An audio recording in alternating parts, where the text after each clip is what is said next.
Bilderberg. Yes. While the public was busy watching the daily chaos cycle of one of the most secretive power gatherings in the world was happening in Washington, D.C., the 72nd Bilderberg meeting ran from April 9th to April 12th, just wrapped up at the Salamander Hotel. Some journalists tried to get their hands on some information there. They were trying to get some people on camera. Like Dan Dix was capturing a bunch of information there as well. But the official agenda had AI, China, Russia, the Middle East, the transatlantic defense industrial relationship, even the future of warfare was a big discussion of the Bilderbergs. Here's the head of MI6. She's just walking out casually. There she is. Like, she's not even trying to hide it. Like Britain's top spy is at the Bilderbergs meeting there. No, notice that green fence that they set up. They set up this big green fence to try to keep the press away. But unfortunately, the wind in Washington just kept blowing it down. I just hope that's just like, I don't know, that's like a metaphor. I hope that that's a metaphor for all the wind that's blowing this down. Dan Dix captured this footage outside the hotel. He's like, I'm a journalist. I'm not going to help you pick this damn thing up. It keeps blowing down. I'm just going to get more footage. Peter Thiel, also there. He was caught on camera. Plenty of other globalists. There's Peter Thiel coming out there, your friend from Palantir. Andrew Goff is a researcher, writer, and television presenter on various historical conundrums and joins us once again here on the show to talk about the Bilderbergs, the secret meeting, and what we may have uncovered. Andrew, great to see you. Welcome back. Thanks so much, guys. It's a pleasure to be back. Thanks for having me on the show. Our pleasure. So when we throw the term Bilderbergs around, for some people, they don't realize it's goes back 70 some years. But what exactly is the Bilderberg organization, and why should we even care about it? Organizations like this, I really try to take the straight and narrow and use Occam's razor and give them the benefit of the doubt at the start. But it doesn't take long to realize that the Bilderberg Group is not a think tank with an agenda that's looking after our best interest. It appears to be far more nefarious. And I always like to look at the origins of this group. The Bilderberg Hotel, the Netherlands, 1954.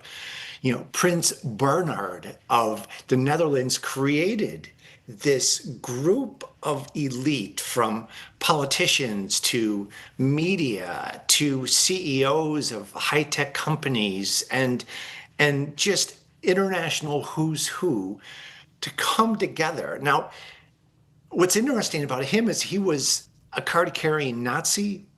He was convicted of bribes with Lockheed. He was in unison with David Rockefeller. So big yellow, red flags right at the start, the conception of the Bilderberg Group. As you said, an organization that just celebrated its 72nd annual meeting, alternating between Europe. Last year was Stockholm, and this year was Washington, D.C. Well, here's something that'll make you look at your rain jacket differently. Most waterproof jackets, the ones from those big outdoor brands, the ones you've been wearing for years, they're coated with something called PFAS. Yeah, they call them forever chemicals because they don't break down, not in the environment, not on your body, not ever. PFAS are what make the water beat up and roll off of your jacket. So that's that satisfying moment where the rain just hits the fabric, just slides right off. Yeah, that's a toxic chemical doing its job. And then doing its other job is poisoning you slowly. That's why I want to tell you about the Bearskin Heavy Storm Rain Jacket. It's rated to 20,000 millimeter waterproof. That's expedition grade. That's the same rating that you'd find on serious mountain gear, but it uses zero PFAS, forever chemicals, none. No chemicals on the membrane, the coating, or the waterproof treatment. That's a 20,000 millimeter waterproof rating without the poison. That's a rain jacket innovation that you can try out for yourself. On top of that, it packs into its own pocket, so you can actually stash it in your bag, your truck, your golf bag. It's always there when the weather turns bad. It zips into the bearskin hoodie also. So right now in Colorado, we got a snowstorm here in the middle of April. It's unbelievable. Snowing. I can't believe it. And so what did I do? I put this on top of my bearskin hoodie. So I have full 3-in-1 warmness. Walking the dog this morning. Kept me dry because it's a super wet, heavy snow today. Middle of April. What the heck?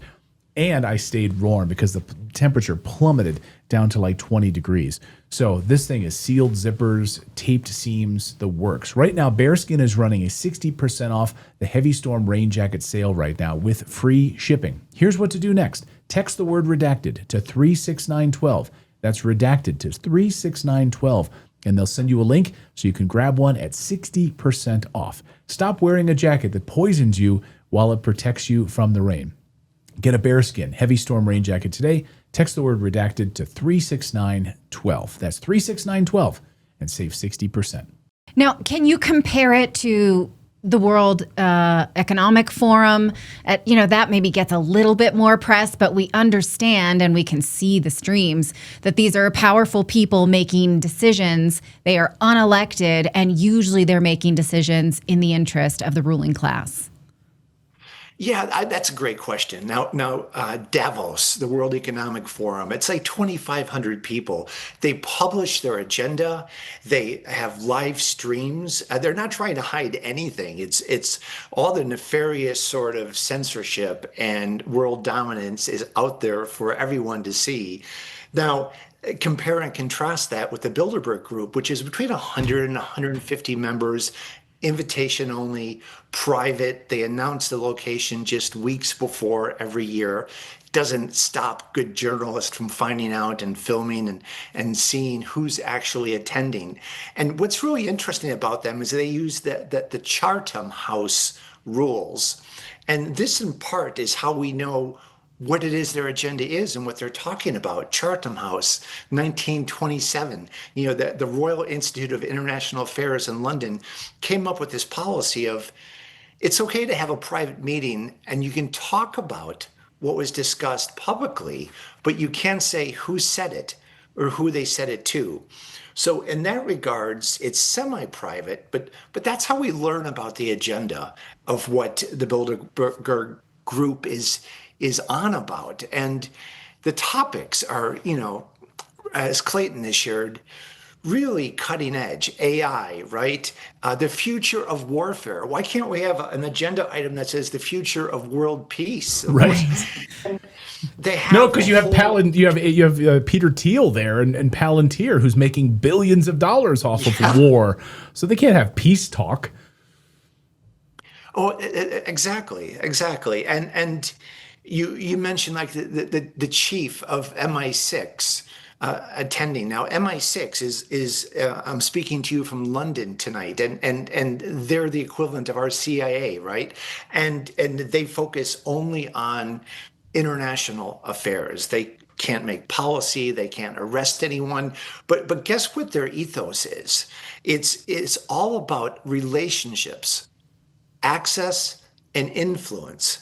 And that's exactly what Bilderberg is about. It's like these octopus, spidery tentacles going out into the world to disseminate the propaganda that was on the agenda in the annual meeting. Right. You're great point, because there's no voting, there's no resolutions, there's no policy statements. They don't issue anything.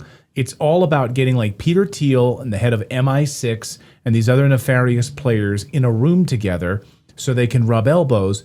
But that's really where the real power comes from. That's where there might not be any votes or any policy papers, but that's really where all the policy comes from. These clowns getting together. So do we get any pieces of information at all out of this meeting? Like, do we know where they stand on AI, Andrew? Do we know where they stand on the future of warfare? Do we know where they stand on China and Russia and these other things that were on the agenda? Or are we just left to guess? Well, I think we can infer based upon the agenda what their position is going to be. And for instance, it's really interesting. They had an agenda topic about Arctic security. And what is that? Well, it's Greenland, and they have like really high officials, both current and past, from Greenland present, as if to tell Trump that, hey, this is not going to be as easy as you think it is. But the Arctic security is interesting because the very first Bilderberg meeting, guess what was on the agenda? What was happening at that time was the Antarctica Treaty. You have Cold War documents talking about Russia studying the firmament, that snow globe that encapsulates Earth. And you need an organization just to make sure you can disseminate the propaganda to control these things. So what's going on with preventing Trump from taking over Greenland? Is there something beyond that they're trying to control? Maybe it's they don't want people talking about BlackRock. What is BlackRock? Well, not the conglomerate, but the magnetic center of the earth. There's so much that Bilderberg can influence, especially when at its core are all the media heads of the world's leading magazines and newspapers. No, that's such a great point. So very, yeah. Clayton brought up, what are their stances on Russia and China? There are no Eastern leaders. It is all Western leaders and Western press. Well, there are some. I mean, we saw that, like one of the senior politicians from Poland attending. It's a real international who's who. And the way that I kind of like to think about it is if you have NATO, which is really the strong arm of the transatlantic sort of alliance. And guess what? That was on the agenda. What's going to happen if Trump pulls out of NATO? They're discussing that, right? But so if NATO is the transatlantic arm, then Bilderberg is the brains, and MI6 is sort of kind of the arms and legs that are going out, because they have no other objective, MI6, other than just to spy and report back to the government. And I think it's interesting. It's a really quick aside. MI6, that's James Bond. 007. What's 007? It's the signature of the most famous alchemist in England, John Dee. And so it's almost as though the author of James Bond, Ian Fleming, who himself was, into this whole international spy ring, is trying to tell us that these organizations have an esoteric element to them. They're not just pure think tanks or nefarious organizations. There's something just a bit weird about them. Yeah. Well, yeah, we found that in the Epstein class. Right. Absolutely. Yeah. And so we can't really know how much of that demonic, dirty, satanic, stuff is on the agenda there. We just don't know. Yeah. But we know that a lot of people who protected that were there. So for sure. So we can draw our inferences. And look at the founding fathers, Nazi card carrying. And by the way, I think in 50 years, 100 years for sure, the world's going to look at the Nazi era perhaps differently. Today, if we talk about that subject, we can be extradited to prison. That tells me there's a lot of untruths that have been hidden, a lot of truths that have been hidden about that subject. So it doesn't make the founder of the Bilderberg a bad guy, but he's been convicted of all sorts of nefarious things. And, that's the foundation of this organization. And it really doesn't seem as though it's changed very much over the decades. That's right. It's absolutely fascinating. Andrew, thank you for that. And I've been saying for a while that we are going to war over the Arctic Circle. That is coming. Just look at what's unfolding with these ice cutters, Russia, China, and having control of that area. And if you want to get even more conspiratorial, look at Billy Meyer. Billy Meyer's predictions about the war that is coming to the Arctic. It's going to happen. It's going to happen. So I think you're absolutely right. I mean, look at Trump trying to acquire. We have Alaska, right? Then the Canada, then Greenland. You've surrounded BlackRock, and that's a whole nother subject as to why that is so important. Yeah, I mean, that shipping lane just absolutely vital as that ice begins to melt. Andrew, great to see you. Thank you so much. Thanks for staying up late for us over there in London. We really appreciate your thoughts on that, especially given the fact that the head of MI6 from your neck of the woods was in attendance, showing her face. Thanks so much, Andrew. Great to see you. My pleasure.